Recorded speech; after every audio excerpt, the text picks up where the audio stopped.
देखी कितना आदमी रवा सब जुटल बानी जा सभे बतियावता कितना रवा गरीब बानी रवा कितना कष्ट बा। हमारा के रवा 10 मिनट में जितना बताई एक से ज्यादा रवा तो जीवन उहे में जियता ठीक न। लेकिन रवा का मांगता नहीं हमारा के कुछ दे दी मदद कर दी। कोई आके रवा के मदद करी तो कई दिन मदद करी, एक दिन करी 2 दिन करी, उससे तरह और गरीबी ना दूर हुई। काहे रवा बिहार में दुर्दशा में हमने के बानी ऐसे कि जहिया रवा राजा चुने के होता वो दिन रवा जात के नाम पर वोट देता नहीं, वो दिन रवा धर्म के नाम पर वोट देता नहीं, हिंदू मुसलमान के नाम पर। वो दिन कोई 500 रुपया दिलस तो रवा वोट दे देनी। रवा बताई चाहे 5 किलो अनाज मिलता है पर रवा वोट देता नहीं और 5 में रवा चोरी करके 4 किलो देता सन। तो 4 किलो अनाज रवा के जीवन भर अगर मिलत रही तो गरीबी से निकलो। गरीबी से निकले के 3 गो रास्ता बा। अगर घर में राउर लड़का कोई पढ़ लिख के नौकरी करे लागी तब रवा गरीबी से निकल सकत नहीं। दूसरा रास्ता ई बा कि अगर रवा भी जगह जमीन रही तो खेती बाड़ी करती तो उसे गरीबी से निकल देती। तो रवा राउर लड़का पढ़त बाना, जमीन रवा भी बाना। अब तीसरा रास्ता गरीबी से निकले के का बा कि अगर जरा भी पैसा पूंजी रही और कुछ उद्योग धंधा कुछ व्यापार करी छोट मोट दुकान खोली तो गरीबी से निकल जाये।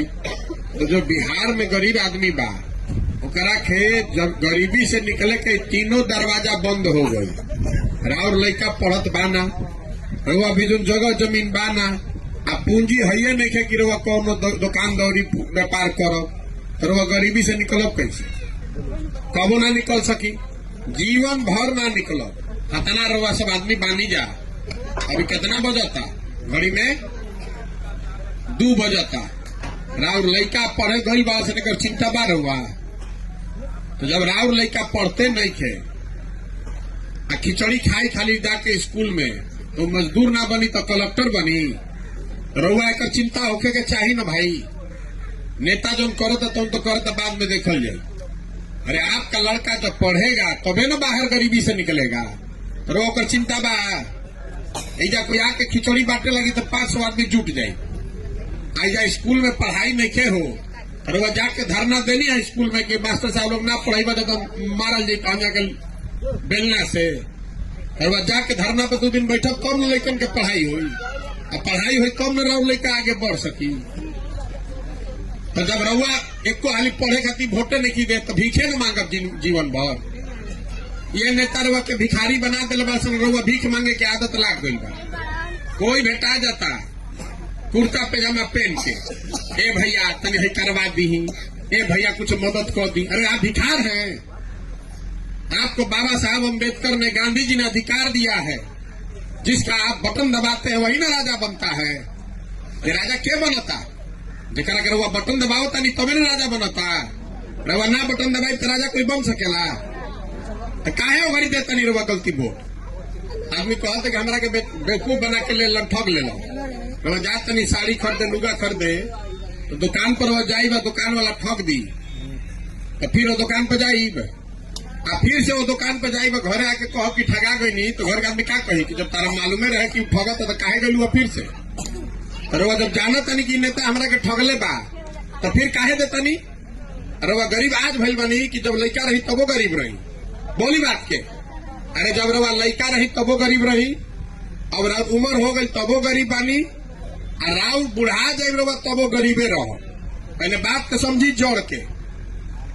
गरीबी से निकलने का उपाय समझिए। कोई नेता आई आदमी कहते भी हमारे कहीं नली गली बनवा दी, नली गली बनवा दिल सब वोट दे देनी तो 5 वर्ष रहो जिंदगी के चल गई कोई नलिये गली पर। और वोट के कीमत नाली गली बा। अरे जे रवा से वोट लेता ओकर लड़का हेलीकॉप्टर पर चलता देश के राजा हो गई कितना और के बेच देता नहीं 5 किलो अनाज पर। हे भाई मोदी जी 4 किलो अनाज देता चलो कमल को वोट दबाओ तो 4 किलो भिखार ऐसा खात रही जिंदगी भर। उनका के वोट दे के राजा बनैले रही। अरे रवा ई न कहे के चाहिए हमने के वोट के कीमत लड़कन के भविष्य बा, शिक्षा और रोजगार बा। जितना आदमी खड़ा बनी रहा और जितना घर के समांग बा कहीं गई ना मजदूरी करे जे घर के आदमी सामान चल गए बहरी मजदूरी करे तो साल में एक बार कोई छठ में आवता 10 दिन घरे आई तो वह भेंट होता न तो जहां रहता वही अपन हार गलावता 14-14 घंटा तो 6,000-8,000 घरे भेजता कि हमारे बाल बच्चा खाओ। और रउआ से पूछत नहीं कि वोट काहे देनी है, रउआ कहत नहीं है भैया गौवा में सब देते रहे तो हमू दे देनी। अरे राउर घर के सवांग राउर मरद 15 घंटा अपन जवानी हो जा हार गलावता और वह वोट दे देता नहीं ऐसे ही बिना जल ले और देव तो रउआ ना भोगब तो हम भोगब। रउआ जागे के चाहिए ना कि भाई गलती वोट ना देव।